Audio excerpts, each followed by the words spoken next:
Hi AnyFans, I'm Carol, Head of Customer Support, and I'm here to show you how to register. To start, access any web app through our website by just clicking on Get Started. Go to the Sign Up tab, and since I've used Telegram for the Help Center's article for this video, I will use the email so you guys have two examples for registration. Click on Email, write your name, your email, and then click on Submit. After that, check your email to confirm and verify the account. Clicking on the link provided in the email will open this screen, and for security reasons, I already created the password.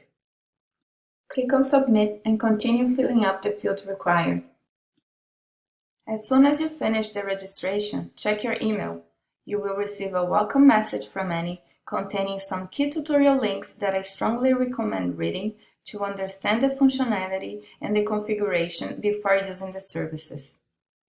And that's it. It was very easy. The next step would be to connect to your Exchange, and I will cover that in another video. Bye-bye. If you have any question, remember to go to the Help Center page and feel free to contact our support anytime.